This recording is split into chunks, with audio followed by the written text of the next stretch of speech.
다 같이 찬송가 270장 우리가 지금은 나그네 되어도 찬양합니다.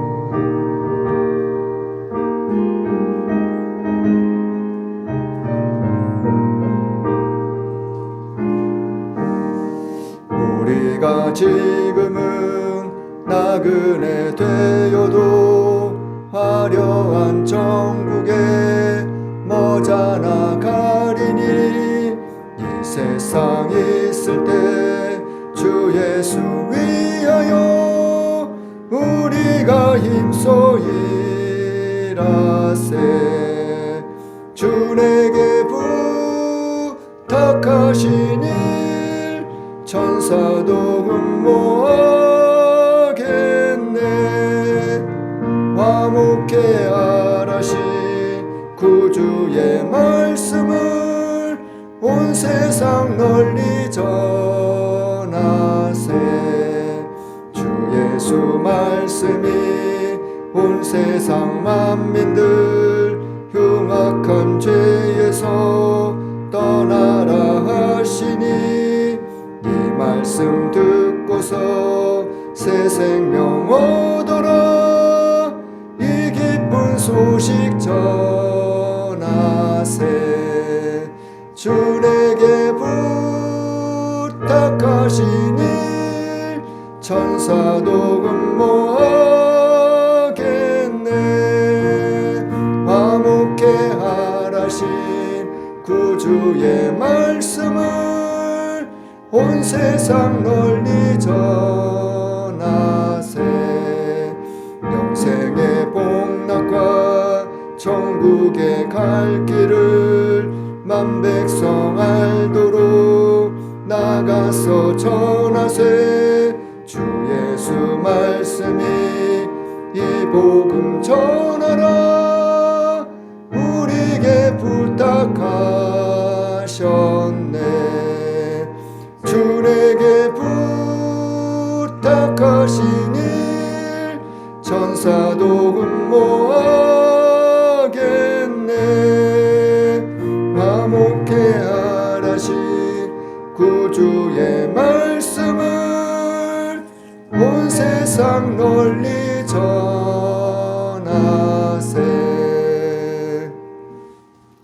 다 같이 묵상 기도 드리심으로 매달 첫 주 정교인 첫 열매 특별 새벽 예배 첫째 날을 하나님께 드리겠습니다.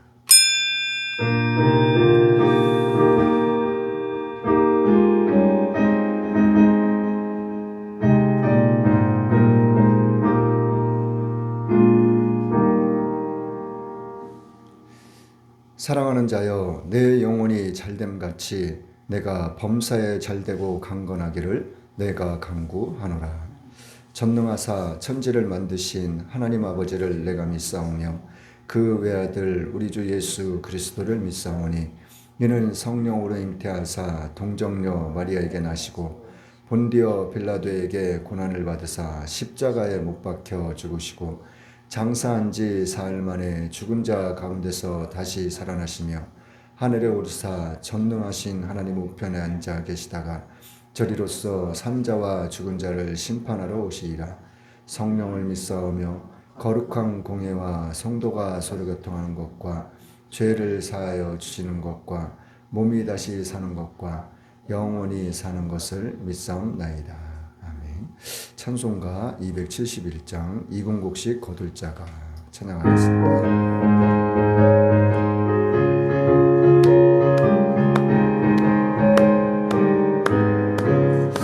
이군곡식 거둘 자가 없는 이때에 누가 가서 거둘까? 내가 어찌 게을러서 앉아 있을까? 어서 가자 밭으로 보내주소서. 보내주소서. 재단 숲을 내 입술에 대니 어찌 주저할까? 주여 나를 보내주소서. 주가 두루 다니시며 일꾼 부르나 따르는 자 적구나. 보라 주의 사랑하는 이군 곡식을 어서 거두러 가자.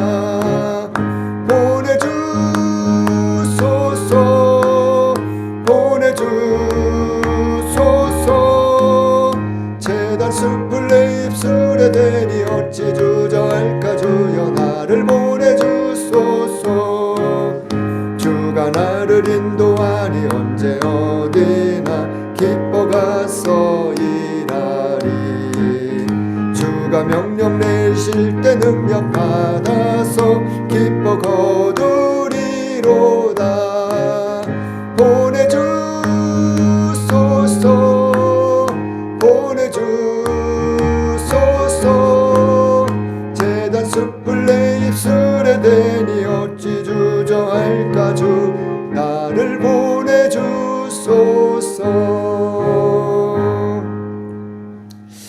매달 첫 주 종교인 천열매 특별세배 예배의 첫째 날입니다. 벌써 11월 달이 되었습니다. 11월 달은 말 그대로 온 세상이 가을 추수를 기다리는, 그리고 가을 추수를 맛보는 그러한 계절이기도 합니다. 심은 대로 거두는 30배, 60배, 100배, 10,000배로 거둘 수 있는 그런 풍성한 계절이기도 합니다. 오늘 첫날 우리 계속 여러분들이 보셨던 것처럼 귀한 목사님 오셔서 말씀 전해주시는데, 말씀 들을 때 저와 여러분들이 11월 달도 큰 은혜 받고 새로운 출발을 할 수 있는, 그리고 11월 한 달도 풍성한 결실을 맺을 수 있는, 영적으로 육적으로 풍성한 계절이 될 수 있기를 간절히 소망합니다. 목사님 나오실 때 할렐루야로 맞이하겠습니다. 할렐루야.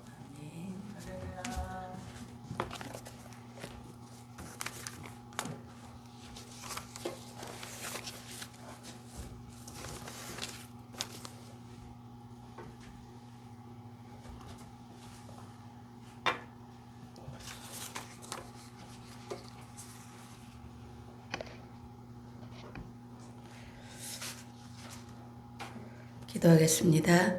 하나님 아버지 감사합니다. 정말 한 해가 멀게만 느껴졌었는데 이렇게 가까이 이제 이 해를 맞이합니다. 이제 거의 끝자락에서 우리들이 한 해 동안 또 아버지가 주신 은혜, 그리고 내가 아버지 앞에 약속했던 것들 얼마만큼 이루어왔고 얼마나 우리가 열심을 가지고 달려왔는지 다시 한번 생각하게 하시고, 혹여 내가 계획했던 것만큼 달리지 못했다 할지라도 아버지 그 자리에서부터 다시 일어나서 온 힘을 다하여 나아갈 수 있는 우리가 되게 하여 주시옵소서. 우리는 너무나 연약합니다. 그러나 아버지께서 오늘도 우리에게 확신을 주시길 원합니다. 우리 모두가 그 확신으로 남은 그 시간 열심히 달려갈 수 있도록 알게 하시고 깨닫게 하시고, 그리고 우리의 삶에 적용하게 하여 주시옵소서. 감사합니다. 예수님의 이름으로 기도합니다. 아멘.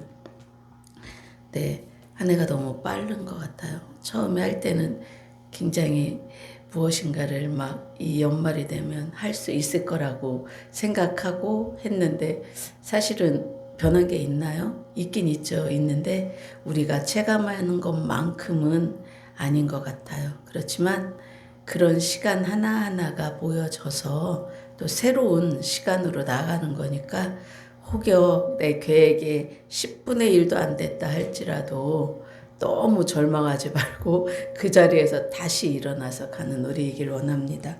우리 오늘 말씀 로마서 8장 39절에서 38절 9절 말씀입니다. 로마서 8장 38절 39절 말씀, 로마서 8장 38절 39절 말씀 우리 함께 합독하겠습니다. 내가 확신하노니 사망이나 생명이나 천사들이나 권세자들이나 현재 일이나 장래 일이나 능력이나 높음이나 깊음이나 다른 어떤 피조물이라도 우리를 우리 주 그리스도 예수 안에 있는 하나님의 사랑에서 끊을 수 없으리라. 아멘. 네, 우리 지난달에 할 때 하나님의 사랑은 절대 끊어지지 않기 때문에 우리들 근거 있는 자신감으로 나아가자. 그리고 덤으로 사는 인생이라는 것, 그거에 대해서 우리가 같이 나눴는데, 오늘은 그 우리의 구원에 대한 이 확신에 완전 근거 있는 결과와 같은 말씀이죠. 로마서에서 말하는 구원의 확신에 대한 이 결과가 이 38절, 39절이라 할 수 있습니다. 무엇으로도 끊을 수 없으리라. 이렇게 끝을 맺습니다. 아무것도 끊어낼 수 없대요. 아무것도. 그래서 앞에 38절, 39절에서 쭉 나오는 것이 사망도, 생명도, 천사들도, 권세자들이나 현재 어떤 일, 장래 어떤 일, 아무리 높고 깊은 무엇이라도, 어떤 피조물이라도 우리를 끊어낼 수 없다고 해요. 왜냐하면 하나님이시기 때문에, 하나님이 시작하신 일이기 때문에 그렇습니다. 38절에 끊어낼 수 내가 확신하노라 이 말이 원문에는요 굉장히 이런 지금 확신하노라 하면 뭔가 능동적인 표현으로 우리는 생각되는데 원문에는 수동적인 표현으로 되어 있다고 합니다. 어떻게 되어 있냐면 내가 확신하게 되었나니, 내가 스스로 아는 것이 아니라 자기의 삶, 자기의 그 지나온 시간을 통하고 말씀을 통해서 하나님을 통해서 내가 확신하게 되었다. 누군가에 의해서 내가 확신하게 되었다는 거죠. 사도 바울이 확인한 것은 구원이 어떤 성격을 갖고 있느냐 이런 것이라기보다는 완전한 사실, 하나님이 예수님을 당신의 아들을 보내셨고 그 아들이 하나님의 말씀에 순종해서 하나님의 계획대로 하나님의 그 처음 그 약속을 이루시기 위한 그것대로 사실대로 오셨고 그리고 사실대로 십자가에 못 박히셨고 사실에 근거했다는 거죠. 사실에 우리가 예전에 명량의 전 이순신 장군의 그거 많이 보잖아요. 근데 우리는 이순신 장군을 보지 못했잖아요. 그쵸? 보지 못했지만 역사적인 사실로 근거 어떤 문서나 사실로 우리는 확인을 하잖아요. 그래서 마치 그 이순신 장군이 싸울 때 내가 마치 그분을 아는 것처럼 본 것처럼 그렇게 몰입하고 그 사실을 근거해서 보고 있는 거잖아요. 예수님도 우리는 못 봤다고 하지만 사실 진실로 오셨고 또 십자가에 못 박히셨고 그래서 사실에 근거한다는 거죠. 기독교는. 그래서 이걸 누가 시작했느냐? 하나님이 우리를 위해서 하나님의 능력과 하나님의 열심으로 이 구원을 내가 이루겠다고 작정하셨기 때문에 우리의 구원이 이루어졌다는 거예요. 그래서 본문에서는 이 구원은 그 누구도 취소할 수 없다. 번복할 수 없다. 이것을 성경을 통해서 분명하게 결론을 내고 있는 거죠.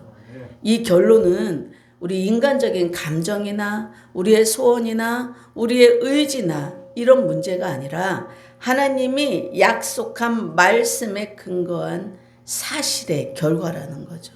그리고 진리에 바탕한 필연적이라고 하죠.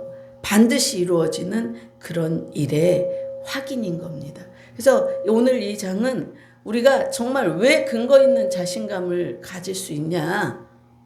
왜? 하나님이 시작하셨기 때문에 그분이 과정과 결과까지 이미 책임지기 때문에 그리고 하나님의 약속의 말씀은 완성인 거예요. 그래서 우리가 기도를 할 때 말씀에 근거해서 기도를 하라고 하는 거예요. 우리가 이때의 사도시대의 시대와 지금 우리 시대가 틀리냐? 그렇지 않죠. 인간이 사는 데는 문화나 환경은 좀 다를 수 있어요. 그러나 인간은 똑같습니다. 이들도 우리처럼 흔들리면서 정말 나의 이 구원이 정말 확실한 건가? 근데 나는 왜 요 모양으로 사나? 왜 나는 이렇게밖에 안 되나? 우리가 항상 고민하는 것들을 이들도 했는데 그 구원은 사람에게서 비롯되는 것이 아니라 하나님이 근거라는 거예요. 하나님이. 그래서 확실한데 그렇다면 우리는 그럼 이 확실하니까 감이 떨어지기를 바라고 있으면 되는 것이냐? 그게 아니라는 거죠.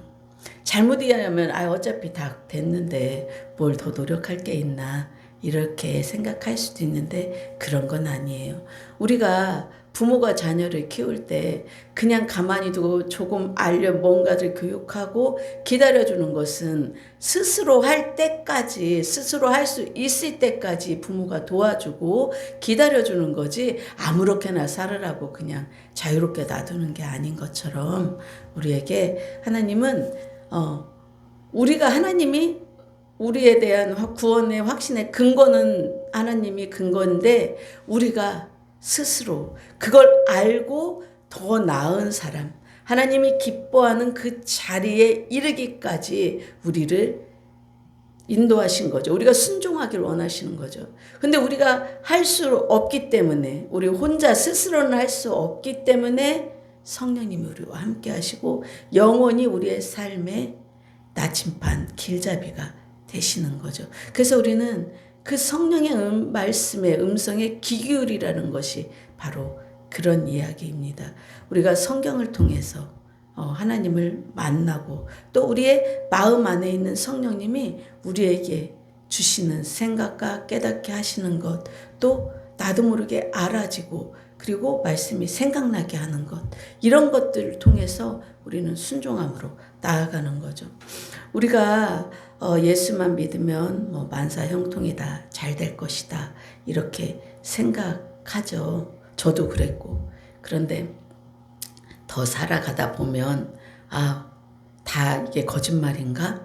이렇게 생각할 때가 참 많을 거예요. 좀 저희는 이제 나이가 어느 정도 됐고, 그렇지만 우리 학생들이나 어린 친구들은 아마 그래서 뭐 믿어도 소용없네, 이 하나님 있다는 거 거짓말이야, 이러면서 떠나는 경우도 많고, 또 믿음이 있다고 생각하는 성인의 세대들이 아이들에게 온전한 믿음의 그런 형상을, 하나님의 형상을 보이지 못하기 때문에 실망해서 떠나는 경우도 좀 굉장히 많죠. 그래서 우리가 이 구원이, 또 하나님이 우리에게 주신 이 구원 확실함을 다시 한번 확인하고, 이 구원이 정말 나의 신앙이 어디에 초점을 두고 나아가야 하는지, 우리의 이 외부의 환경이나 나의 삶의 어떤 외부적인 조건적인 변화라든지 이런 것이 있을 수도 있지만 없을 수도 있다는 거예요. 무엇이 중요하냐면 나의 변화가, 내가 변하면 나의 환경이 어떤 환경이라도 내가 받아들이는 이 마음에 따라서 환경은 얼마든지 극복할 수도 있고 더욱더 좌절할 수도 있고 그래요. 그래서 예수님은 우리의 마음의 밭을 일구시고 그 마음을 변화시키는 것, 그래서 우리에게 그 변화하지 않으면 아무리 좋은 환경도, 우리가 그렇잖아요. 아무리 좋은 걸 줘도 불만이 많아요. 아무리 내가 예를 들어서 돈을 내가 원했던 이 정도까지 있으면 그것까지만 올라오면 만족할 것 같은데, 사람은 절대 만족감이 없어요. 그런데 내 마음에, 그래, 하나님이 나와 영원히 함께 하시고 나에게 구원한 이 자체가 복이고, 그 외에 내가 원하는 재물이나 좋은 학교나 좋은 남편, 그 무엇 이런 것은 덤으로 주시는 거라고 생각한다면 감사함으로 우리는 살아갈 수가 있습니다. 근데 이 감사함이라는 것을 감사합니다, 진짜 내 마음에서 정말 감사합니다, 이렇게 나도 모르게 튀어나오는 것들은 우리가 평안하고 좋은 이런 환경에서는 해보니까 사실 굉장히 어려운 말이더라고요. 어려움이 있을 때, 정말 내가 어찌할 수 없는 그 고통의 끝에 다다르고 완전 밑바닥으로 있을 때, 내가 숨 쉬는 것, 하나님이 나에게 숨쉬게 하는 것, 이게 감사였구나. 그 외에는 정말 모든 것이 하나님이 주시는 덤이고, 줄 수도 있고 않을 수도 있고 이렇다는 것을 알게 되는 거죠. 그래서 오늘 우리는 나의 신앙의 초점이 구원의 이런 확실한 구원인, 우리의 하나님이 근거가 되는 우리 구원의 확신이, 나의 신앙의 초점이 어디에 있나, 나는 내 신앙의, 내 믿음의 초점은 지금 어디에 있나, 이런 것을 생각해 보시는 시간이었으면 좋겠습니다. 우리가 좋아하는 말씀 중에 요한 3서 1장 2절의 말씀이 있습니다. 사랑하는 자여 내 영혼이 잘된 같이 내가 범사에 잘되고 강건하기를 내가 간구하노라. 이 말씀은 그렇게 되기를 바라는 간구인 거죠. 잘 될지 안 될지 우리는 알 수는 없습니다. 그러나 우리가 날마다 간구하는 거죠. 우리가 굉장히 형통하다 이런 것을 좋아하죠. 성경이 말하는 형통은 우리가 생각하는 형통, 내가 기대하는 형통과는 좀 다르죠. 그 다른 형통이 다르다 하는 것을 우리가 어디에서 성경에서 많이 확인하냐면 요셉, 창세기 39장을 통해서 우리는 많이 확인을 합니다. 39장 1절 3절 하고 보면 제가 읽을게요. 창세기 39장에 보면 요셉이 애굽으로 끌려가죠. 그래서 바로의 신하의 친위대장 애굽 사람 보디발이 그를 자신의 집으로 데려가게 됩니다. 그런데 이렇게 해요. 여호와께서 요셉과 함께 하심으로 그가 형통한 자가 되어 그의 주인 애굽 사람의 집에 있으니 그의 주인이 여호와께서 그와 함께 하심을 보며 또 여호와께서 그의 범사에 형통하게 하심을 보았더라. 예. 요셉이 하나님과 함께해서 형통하고 그의 주인도 보았다는 거예요. 요셉이 형통한 사람이라는 걸. 그리고 또 그 창세기 39장의 20절, 23절에서 보면요. 요셉 주인이 그의 집에 오게 가두었어요. 왜? 보디발의 부인이 너무 요셉을 좋아한 거예요. 어떻게 해서라도 요셉을 어떻게 해보려 하는데 요셉이 하나님을 생각하고 또 자기 주인의 은혜를 생각하고 절대 그럴 수 없다고 그렇게 도망가고 했는데 그것을 부인이 보디발에게 거짓말로 해서 그 주인이 화가 난 거죠. 그래서 감옥에다 다시 가두어 버린 거예요. 그랬는데 21절에서 또 뭐라고 하냐면 여호와께서 요셉과 함께 하시고 그에게 인자를 더하사 간수장에게 은혜를 받게 하시며 이렇게 얘기를 합니다. 그래서 간수장이 그에게 은혜를 베풀어서 그가 그 안에서도 그 보디발 집에 그 사물을 벗던 것처럼 이 간수장의 눈에 들어서 간수장의 은혜로 그 감옥의 모든 일을 요셉에게 맡겼다 이렇게 얘기합니다. 그러면서 요셉이 여호와께서 요셉과 함께 하시다고 그러면서 간수장은 그의 손에 맡긴 것이 무엇이든지 살펴보지 아니하였으니 이는 여호와께서 요셉과 함께 하심이라 여호와께서 그를 범사에 형통하게 하셨더라. 예, 요셉이 보디발의 집에 팔렸고 보디발의 집에 총무로 있다가 아내로 인해서 다시 보디발의 감옥에 들어갔죠. 그러니까 감옥에서 나왔다가 풀려나서 집으로 가야 되는데 다시 또 감옥으로 간 거예요. 굉장히 괴롭지 않았을까요? 엄청 괴로웠을 거예요. 그런데 성경은 형통하다고 해요. 형통하여라고 말하고 있는 거죠. 형통하게 정말 할 거면 형들한테 미움도 안 받고 형들이 미워했다가라도 꺼내서 야, 너 앞으로는 우리한테 까불지 마. 내가 하나님 때문에 너 집에 다시 보내주는 거야. 이러면서 집으로 돌려보내야 되고 또 그렇게 안 되었더라면 그냥 보디발에 팔려왔을 때 가정총무로 잘 있다가 야, 너는 참 착한 종이구나. 너희 집에 가서 아버지도 만나고 그리고 내가 너를 완전한 노예에서 해방시켜 줄 테니까 여기에서 우리의 가정 모든 일을 좀 봐줘라. 그럼 내가 너 관직에도 소개해주고 내가 그렇게 할게. 이렇게 해야 되는데 또 그렇지 않아요. 아니면 부인이 그렇게 억울하게 누명을 씌웠으면 하나님이 보디발의 꿈에 나타나서 보디발아 잘못된 거다. 너의 부인이 그렇게 요셉을 힘들게 했단다. 그러니까 보디발을 이 요셉을 감옥에 가둘 게 아니라 너의 부인을 그렇게 하면 또 안 될까요? 가정이 해체되겠죠. 그런데 그렇지도 않고, 그리고 이 사람은 내가 지금까지 지켜본 결과 절대 그런 사람이 아니다. 이런 강한 마음이라도 하나님이 못하실 일이 어디 있어요. 막 보디발의 마음을 만져서 절대 요셉은 그런 사람이 아니다. 당신이 오해한 거다. 해서 해야 되는데 그렇게 하지도 않죠. 그래서 감옥에 들어갔다고 해요. 그냥 보디발은 그냥 넘어갔다 해요. 그러면 간수장의 은혜를 입고 하나님이 형통하게 하셔서 간수장의 은혜도 있고 그곳에서 했다면 바로 왕의 신하들 그들의 꿈을 해석해 줬을 때 바로 나갔어야죠. 그렇게부터 그가 복원됐는데도 그가 자기 복원을 되고 또 요셉이 당신이 복원되면 나의 이 억울함을 좀 알아달라. 난 절대 잘못하거나 그게 아니다. 난 절대 노예에 그렇게 팔려올 사람이 아니다. 죄를 지은 게 아니다. 그러니까 나를 꼭 좀 꺼내달라. 그렇게 했을 때 그걸 잊지 말아야죠.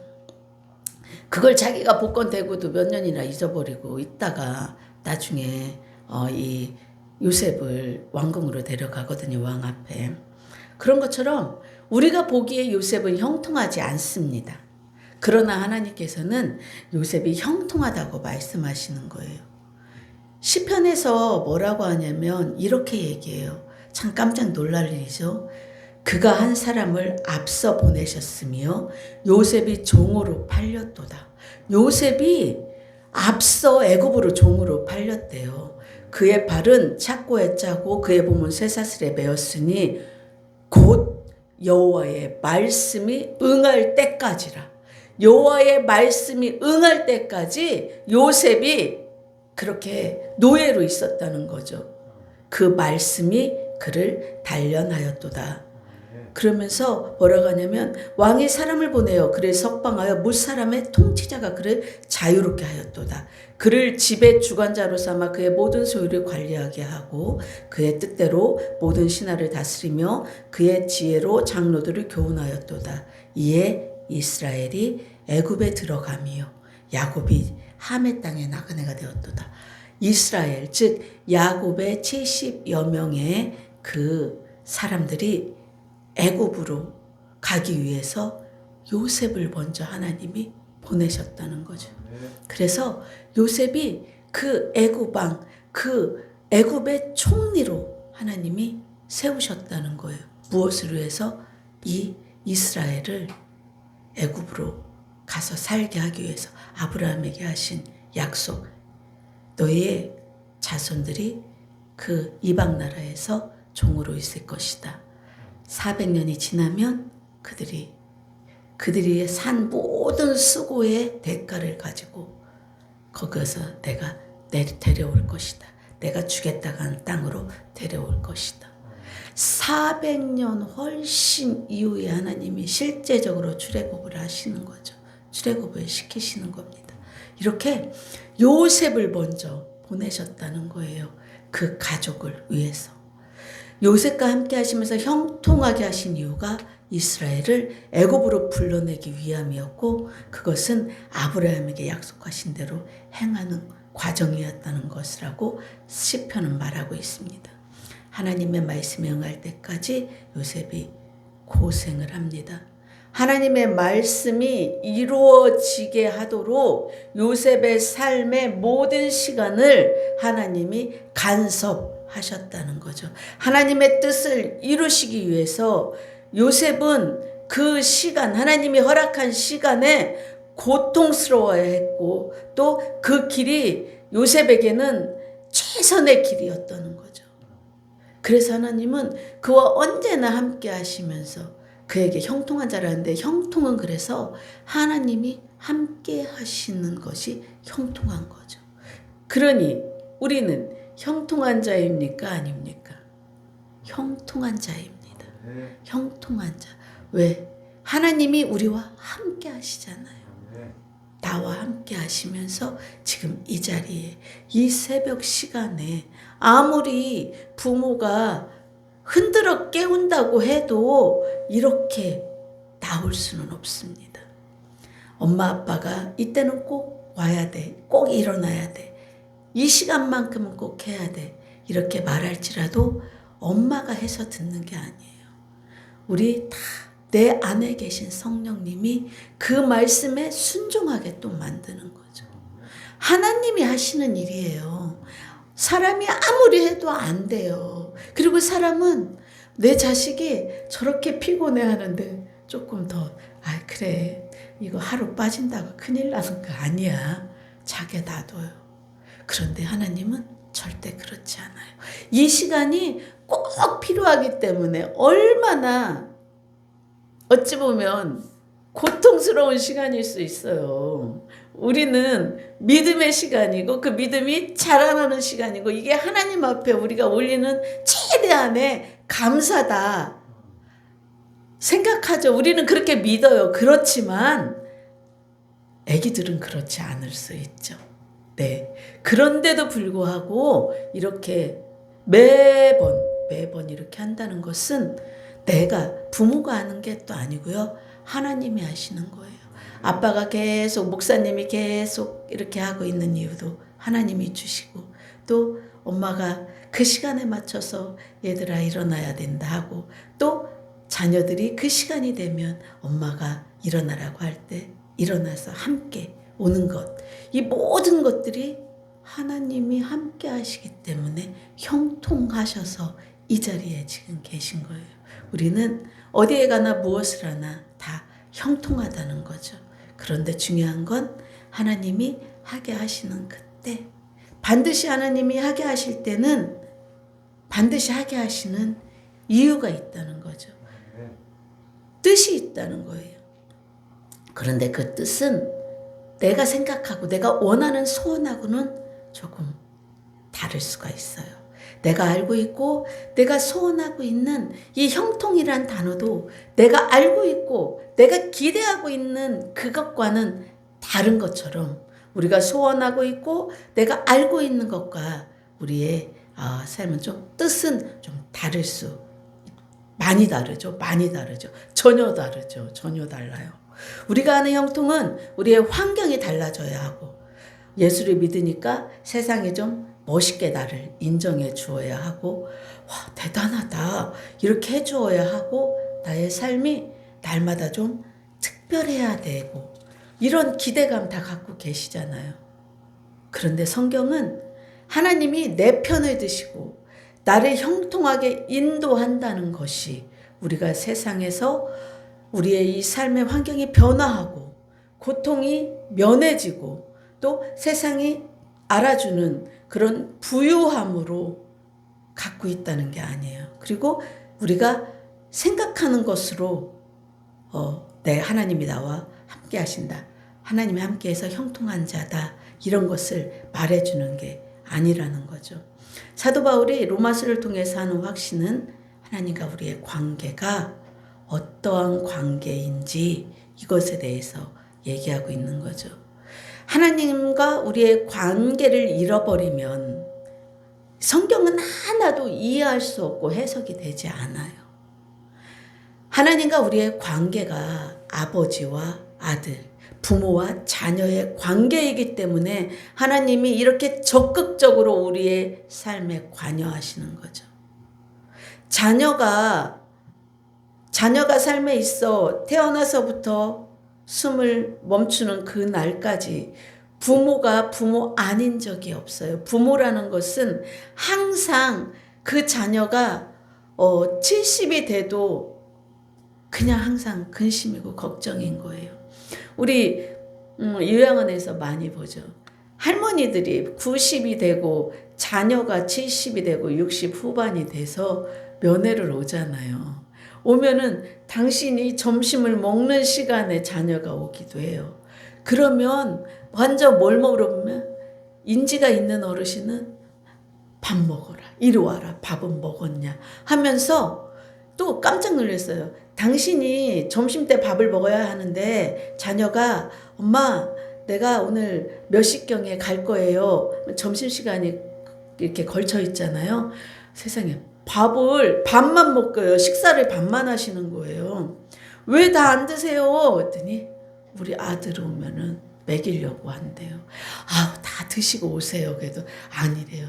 우리 아들 이거 줘야 된다고. 밥 먹고 올지 안 먹고 올지 모르니까 내가 덜 먹고 우리 아들 먹이겠다고. 그리고 고기 반찬이나 당신 입맛에 맛난 게 나오잖아요.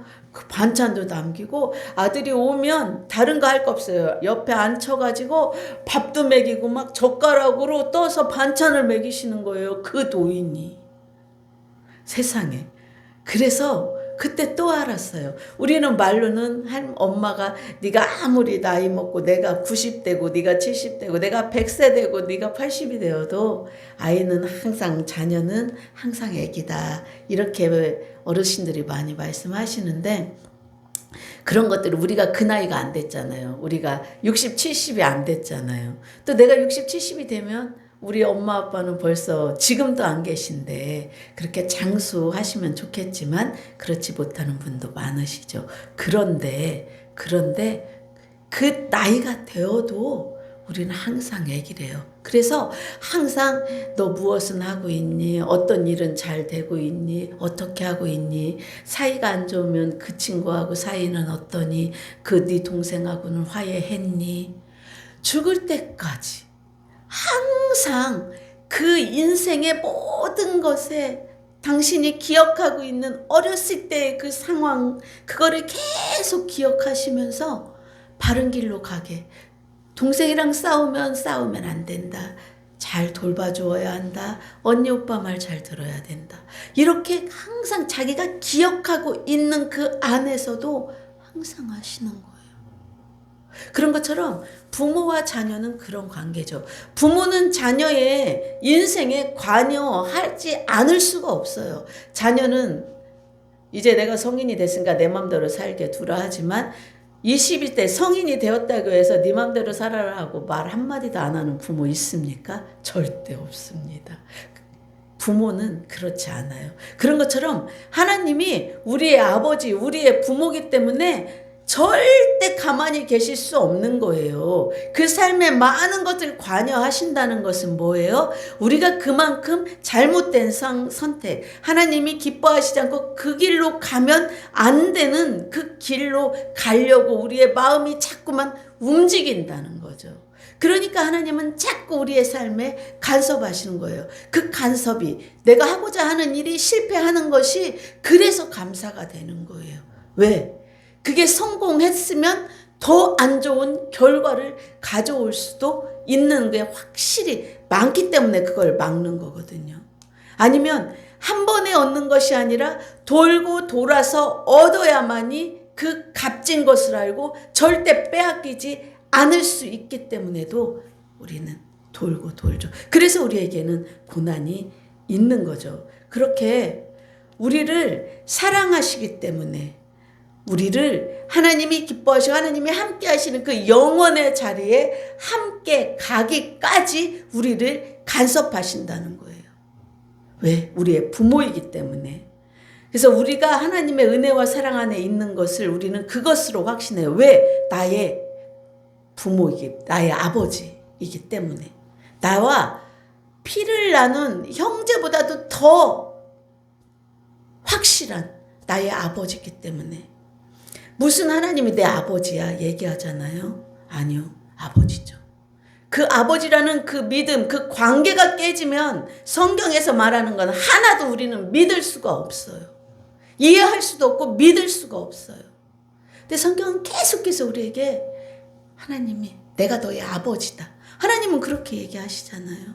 근데 우리는 자꾸만 그것을 잊는다는 거죠.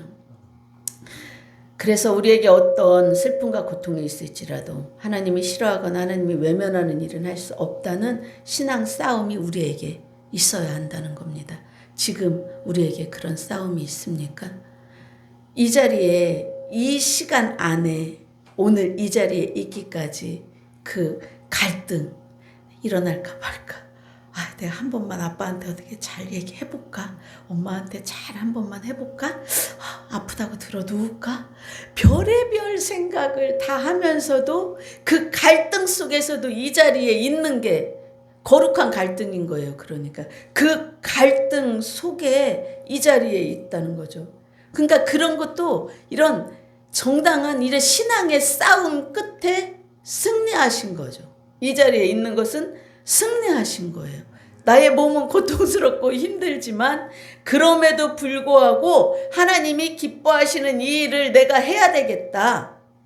그 힘으로 이 자리에 지금 있는 거거든요. 그래서 오늘은 굉장히 승리하신 거죠. 나의 신앙의 믿음의 싸움에 승리하신 거예요. 수많은 갈등 속에서.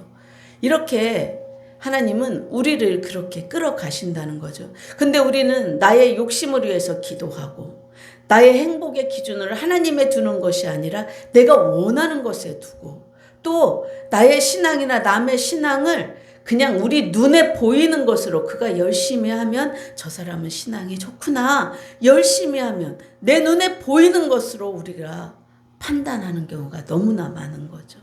한번 나의 행복의 기준이 정말 이 하나님인가? 그리고 나에게 이 믿음 하나님을 나의 욕심을 위해서 쓰고 있지 않는가? 우리가 깊이 생각해 봐야 된다는 거죠.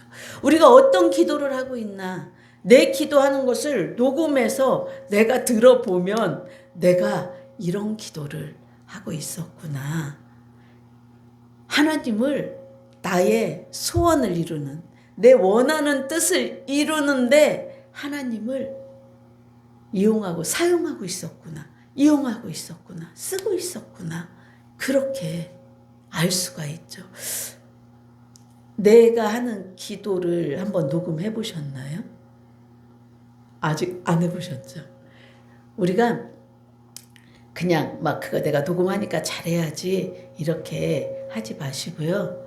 어느 날 그냥 녹음기를 켜놓고 내가 하는 기도를 한번 막 녹음이 되게 한번 해보세요. 그러면 정말 내가 미처 생각하지 못하고 그냥 지나가는 그런 기도도 하지만 정말 그 과정이 굉장히 나도 모르게 웃음이 나올 정도로 그렇게 우리가 모든 것을 대화도 부부나 자녀와의 대화도 녹음기를 이렇게 틀어놓고 우리가 평상시 내가 지금 이런 일에 대해서 같이 대화를 하고 하다 보면 정말 우리가 무엇을 고쳐야 하는지 우리 자신이 스스로 알게 돼요. 그래서 녹음을 하면 참 좋을 것 같아요. 그 기도 안에는 나를 위한 기도 너무너무나 많은 거예요. 다 어디에 있냐면 하나님, 저 하나님의 말씀을 깨닫고 싶어요. 알고 싶어요. 이런 기도보다는 다른 기도를 한 90% 하면 10%는 그 기도예요.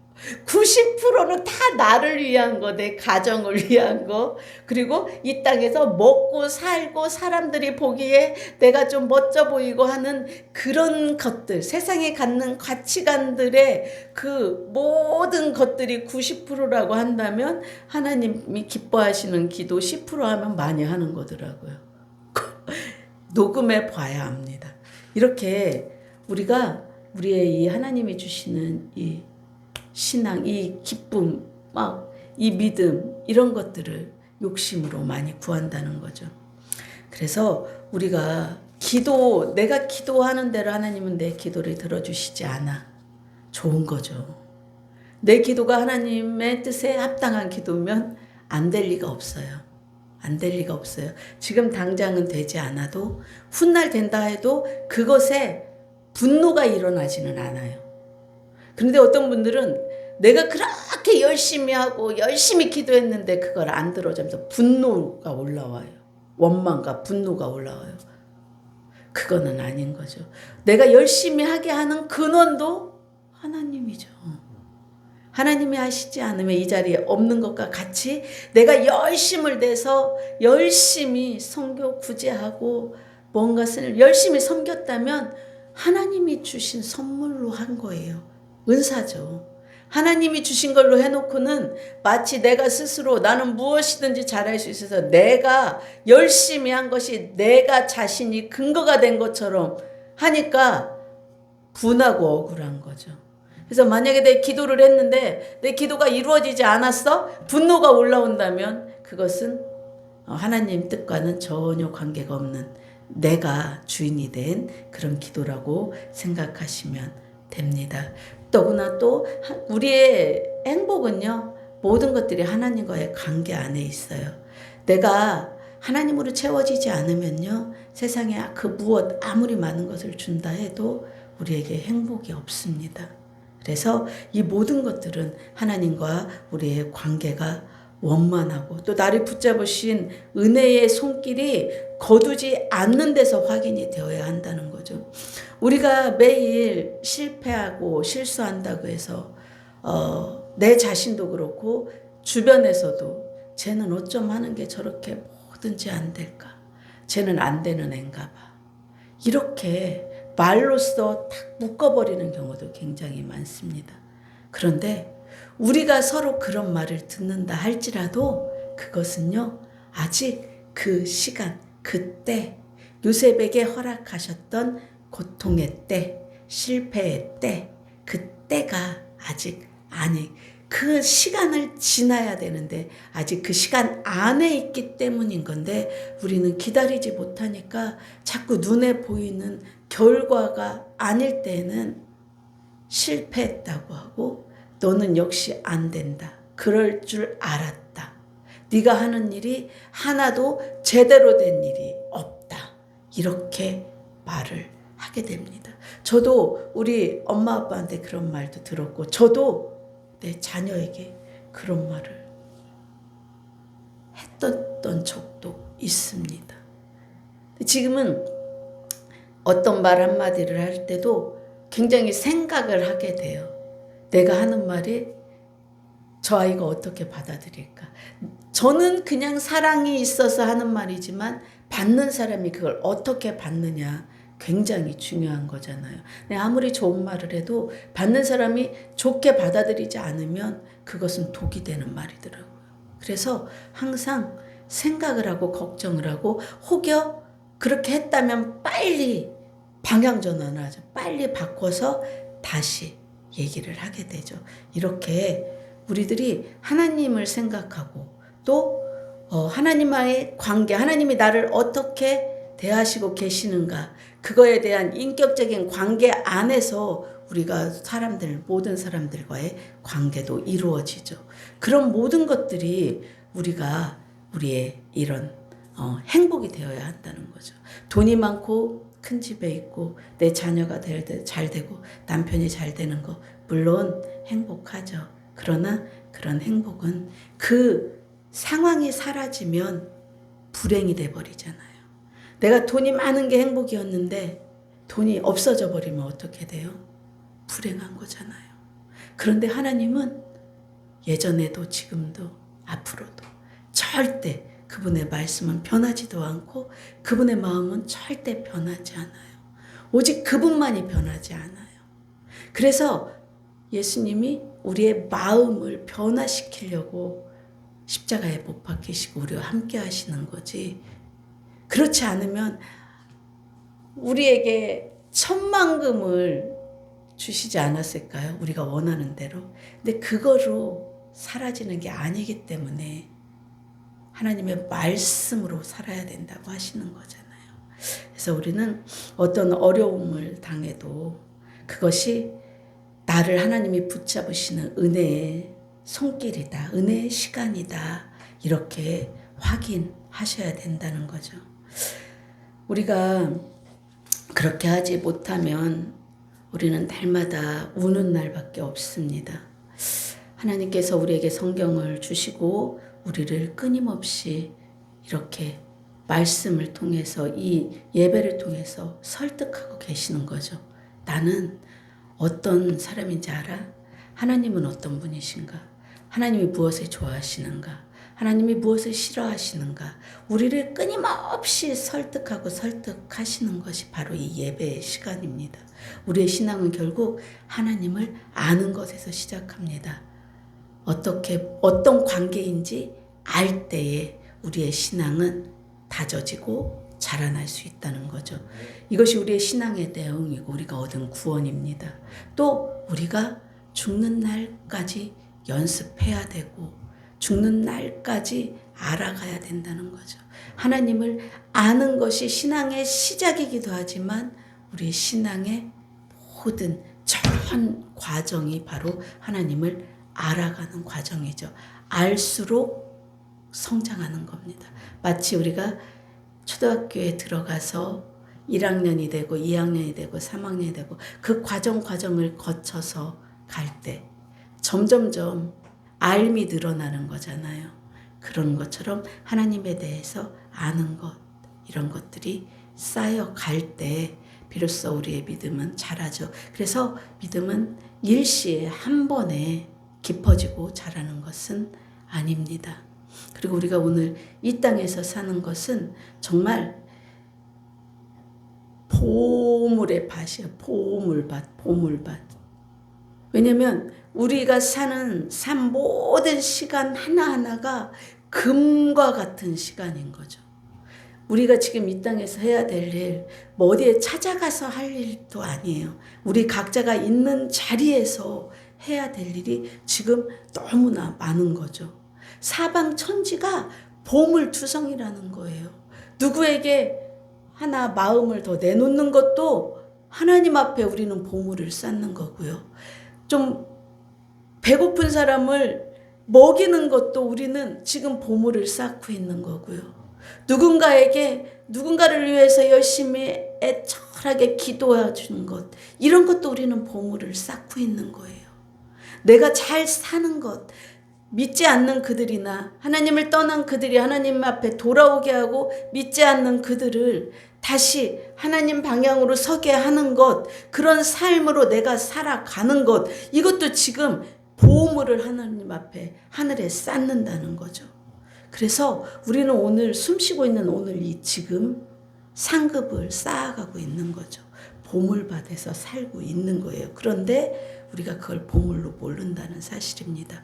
이걸 보물로 알기 위해서는 하나님을 알아가고 그 하나님이 나를 통해서 무엇을 하시길 원하시는지 그것을 잘 기도해 보시면 훨씬 더 오늘 나의 환경은 변하지 않을지라도 오늘 나의 조건은 변함없을지라도 우리의 삶은 어제보다는 다른, 내 생각은 어제보다는 다른 오늘이 될 것이라고 저는 확신합니다.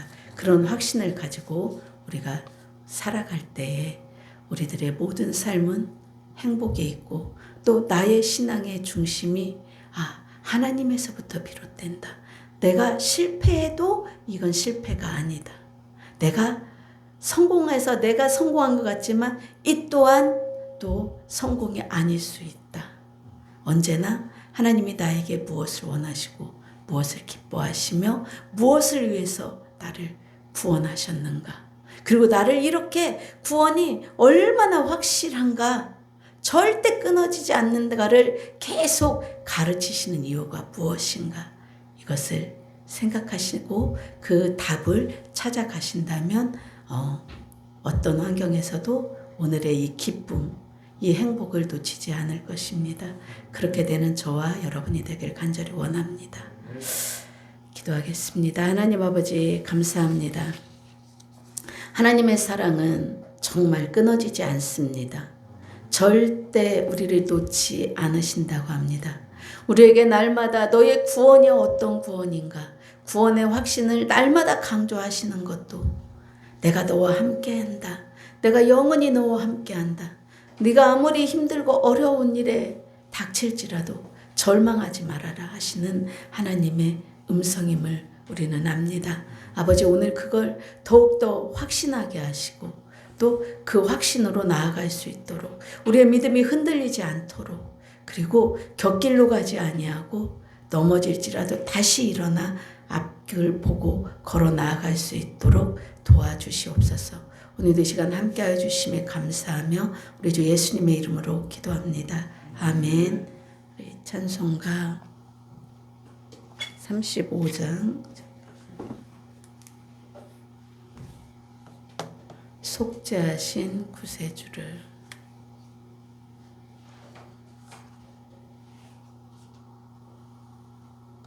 찬양하겠습니다.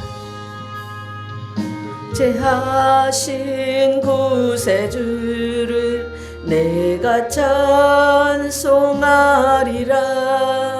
내 자유 주시려고 주가 고난 당했네. 그 신사랑 찬양하리. 나의 죄 사하려고 십자가에 돌아가신 나의 주 찬양하리. 내가 구원받은 증거 기뻐 전파리라. 내 죄 모두 담당하신 주의 사랑 크셔라. 크신 사랑 찬양하리.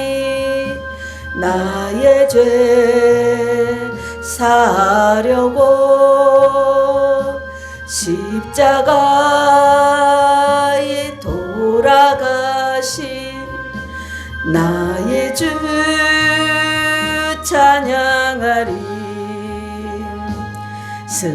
승리하신 구세주를 내가 찬송하리라.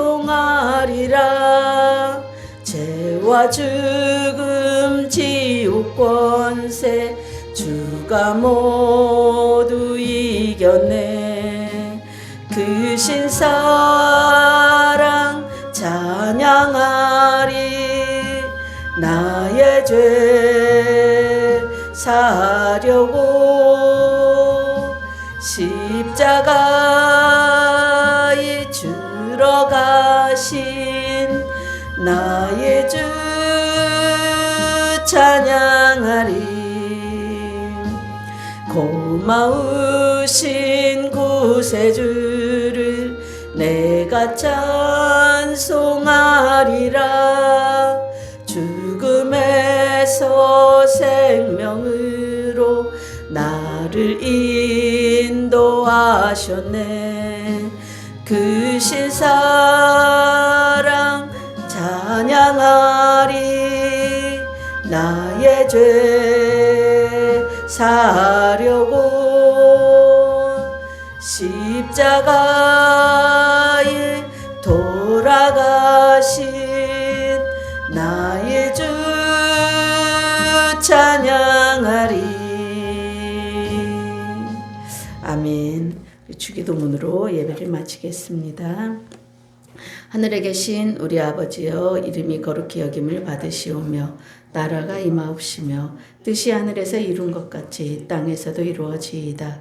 오늘날 우리에게 일용할 양식을 주옵시고 우리가 우리에게 죄 지은 자를 사하여 준 것 같이 우리 죄를 사하여 주옵시고 우리를 시험에 들게 하지 마옵시고 다만 악에서 구하옵소서. 대개 나라와 권세와 영광이 아버지께 영원히 있사옵나이다. 아멘. 아버지 감사합니다.